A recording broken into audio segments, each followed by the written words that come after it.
मृत्यु परे कहीं 13 दिन पर्यंत निज घरे रुहे आत्मा।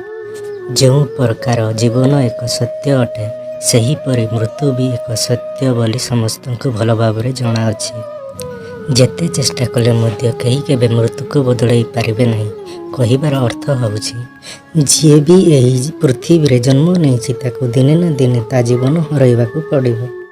यही विषय आमठू बड़ लोक मैंने कही शुणिथिबे कि मनीष मरीगला परे 13 दिन पर्यंत आत्मा निज घरे थाए। किंतु एमिति कहीं हुए केबे कौन किए भाविचंती? जदि नहीं तो आसंतु जानिबा कि 13 दिन पर्यंत निज घरे आत्मा कहीं घूरी बुले और मृतकर आत्मा को 13 दिन पर्यंत कहीं पिंडदान करा जाए। नमस्कार बंधुगण, आपण मानक आम चैनल रे स्वागत करुछु। एमितिका वीडियो देखा वीडियो को लाइक एवं चैनल को सब्सक्राइब करंतु। कहुए जे गरुड़ पुराण ए विषय रे आरंभ कहुई अछि। गरुड़ पुराण कहुई जे जेबे जार मृत्यु हो गले यमराज जमदूत ताकू ता सहित जमलोक को नहीं जाए। सेठी तार भल कर्म खराब कर्मर हिसाब करा जाए। आउ 24 घंटा मध्य से मृत्युलोकर आत्मा को निज घरे आनी छाड़ी दे थाए।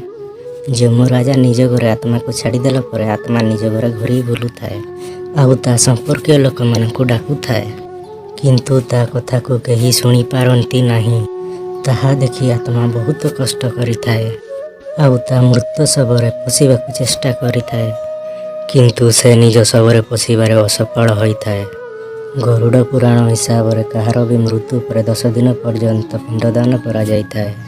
सेथिरे मृतकर आत्मार विभिन्न अंगर रचना करा जाइथाए। आउ जो 11 दिन 12 दिन पर पिंडदान करा जाए आत्मार शरीर आउ चेहरार निर्माण करा जाइथाए। आउ 13 दिन पर मृतकर नामर पिंडदान करा जाइथाए। सेथिरे से ही आत्मा यमलोक को जीवाकू सक्षम होइथाए। अर्थात मृत्यु पर जो 13 दिन पर पिंडदान करा जाइथाए सेथिरे ही ताकू यमलोक को यात्रा करिवार बल मिलिथाए।